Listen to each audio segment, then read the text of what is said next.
So here I have my UniFilter. I'm actually wearing gloves for this. I don't normally wear gloves, but this is like really sticky and super oily, as you can tell. All that lovely stuff. All right, this is probably done about just over the recommended service interval. I did about 6,000 Ks in total. It was coming up on 5,000 when I pulled this out last time to show you guys in the last video, but I thought I would walk you through how to clean it. For this one, it's really simple for me because I have just the changeover filters. So what I'm going to do is just grab these two, clean off the cage, and I'm going to use this straight into my cleaning bucket, which is one of the UniFilter. It's part of the UniFilter kit. So I'm going to sit that aside, and I'm also going to pull out the next bit, which apart from the marks that I've done on it, is very clean. I've had no dust go down the intake at all since having this, and you can tell by the sides and even on how black this is. I've been into some very dusty areas and have not had an issue, so I'm pretty impressed. I'll still see how this goes. I don't know if I'm gonna continue running this down the track because I have noticed that there is a fair bit of oil getting down the intake and getting on the MAF sensor, and this is the pre-oiled filters from UniFilter too, so I haven't done any servicing or oiling. I put this in, drove the car, and this is the first time it's come out, and as you can see, it's a heap of oil. With this one here, I'm going to just literally end up mixing it up. I've been doing that the whole time, even off camera. Make sure that there's good saturation of oil throughout those filters before I put them back in, is obviously they rely on the oil within the filter to actually catch the debris and particulate matter and stuff. So I'll have a look at the cage. You can see on the top here, that's where it's been sealing. I normally just rub this around and sort of massage this so the filter and foam lifts back up again, and then I'll end up putting the new ones in. I've got a lot of experience with these UniFilters because I used to do it in the workshop that I used to work in. We did them a fair bit. A lot of customers had these, so when I'm saying things like I usually do this, I usually do that, even though this is the first time I've done it in my car, I've done this plenty of times with 200 series Prados, Hiluxes, you bloody name it. We've done pretty much these sort of filters in a lot of them. So in my case, all I'm going to do is just literally clean this up, throw these filters into here, and then I am going to throw this whole assembly back into the car, and I'm going to wash these, and I'll walk you through washing these. You can use either the UniFilter, like they use a citrus sort of cleaning material, or you can use, I think it's mineral terps. I'll have to look that up. I can't remember if it's mineral terps or methylated spirits. Can't remember which one it is. I'll look that up, find out, and yes, go from there. But as you can tell, this has caught a lot of gunk, heaps of gunk. In that extra 1,000 Ks, this has caught so much more stuff. It's ridiculous, because before when I pulled it out, it was just sort of that L-shape sort of strip. Now it's the whole filter's got a thin coating. I still do also have my standard filter as well, if I ever want to put that back in, but yeah, see how this goes.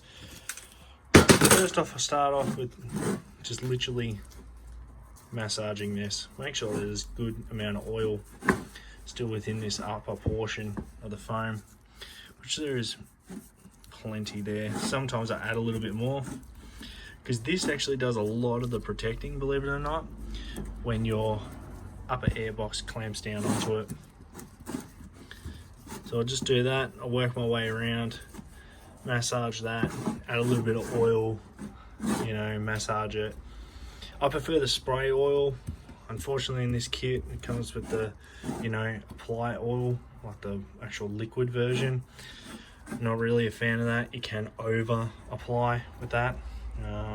and you tend to use a lot more of it, I find, whereas I find the spray on to be a little bit better. You can see how rejuvenated that. It was all crushed down.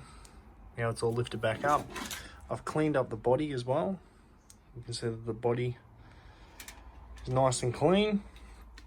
So now I'm just going to go around, probably apply a thin layer of oil around the top here again, and then I'll check these filters to make sure that they've got enough oil the whole way through them. You don't want oil in just one corner or whatever, you want it the whole way through the filter. And I'll throw it all back in and then throw this back in the car, and then we'll get into cleaning this. Now with reinstallation of the filter, obviously you always want to go the green side first. All you do is just get a corner started, and then you just start going around, feeding it under the lip here. As you can see, just work your way around. Just do this. Then once all the corners are in, and the whole lot's in, you then work your way to even it out. As you can see on how much excess is in this corner here. So you end up pinching this and pulling it across, pinching, pulling it across, and just sort of work it until it's even all the way around the filter, which I'll end up doing, but it's a bit hard to do one-handed. So that's all I do. I sort of work it all around until it's even. You can see the difference. Those marks I've put on it there, but other than that, you can tell the difference between that and that. All right, so I'll just work this through, make sure it's all pushed in underneath. It's not too technical, it's not that hard at all. Always make sure that this mesh is in there. Can't stress enough, I've seen so many people make sure that mesh is fallen out when they've gone to change it over or whatever. Your turbos will suck this foam element straight down your intake. So make sure that foam element is in, and never install the filter with the clean side like this, because it will suck the filters out and they'll go down your intake. So it may be common sense for a lot of people, but I have seen it done, and the amount of Prados and stuff that I had to fish these filter elements out of the turbo impellers, I've lost count. So it was from people doing these at their house, not reinstalling them correctly, and they got sucked out when they're going down the freeway, and they say they lose power, and sure enough, there's their foam element jammed straight down the impeller of the turbo. So yeah, you just anyway, you just work this all through, even it all out, make sure it's all good, and then I just put a smear of oil around the top here, and then I throw this back in the car. There's no more need to be done with this. It's all done. When I pull these filters, however, out of the bag, I just scrunch them and squeeze them, scrunch them and squeeze them, make sure that they're saturated with oil the whole way through, which they are. Nice layer of oil the whole way through, and then this goes back in the car. This gets washed. All right, when it comes to washing the old filters, you always want to wash this one first. The reason for that is if you throw this real dirty one in there and then you wash this not so dirty one, you put all that crap through this, and it just makes stuff a lot harder. So you're better off just throwing this one in there first with this stuff.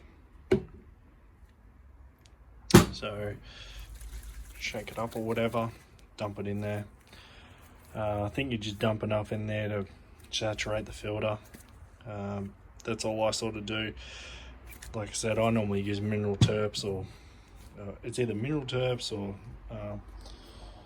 methylated spirits. I can't remember. Like I said, I can't remember exactly what one I used to use at the shop, but anyway, we'll get this done, clean this, and this is the filter foam oil.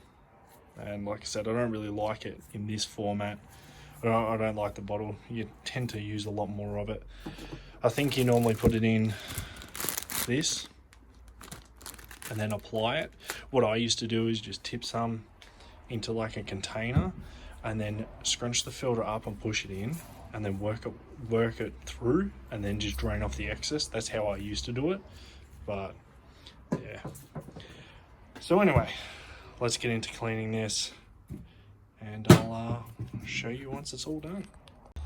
So that's the 2 filters cleaned. Just need to be re-oiled, so I'll just let them dry off. The way you do it is, the first time I actually used that dedicated UniFilter cleaner, normally I use mineral terps. I actually ended up looking it up. So it's not methylated spirits, but it's mineral terps. That was the other way that I used to do it, and I found that way was a lot better because it just dries instantly, pretty much after doing it. It's a very quick drying. This way, with the citrus way of doing it with the UniFilter cleaner, it's very foamy and sudsy, and then you got to wash it off, and then you got to let them dry. Both of them you need to let them dry anyway, but it was worth a shot with the UniFilter stuff. It came with the kit that I got. But as I said, in the workshop, we always used to do it the other way. It just worked a lot better, and I'm going to probably go back to doing it that way as well. As you can see, it did clean it out pretty good. You can see a light staining, and there is, if you look very close, there is little flecks of bits of all sorts of stuff, which you can't get out. It's embedded in the foam. It might drop out when the filter dries out. I'm just going to let these dry. They are pretty wet still, so I'm going to wring them out as much as I can, which I've already done that 2 or 3 times already.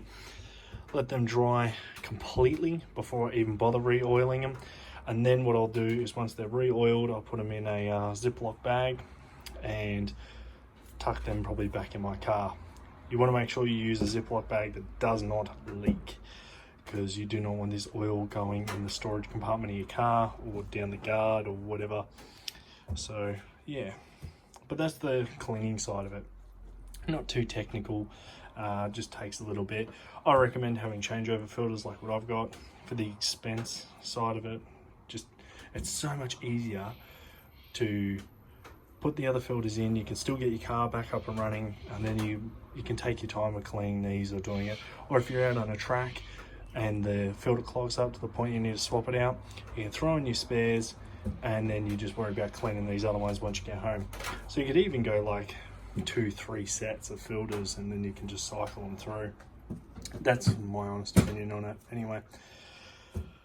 Hope you liked the video, guys. I'm about to throw my filter back in. That's pretty much monkey see, monkey do. It's not too hard.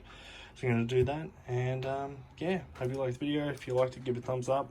If you have any questions, shoot it down in the comments section, and hope this helps you out. Till next time, guys, take care.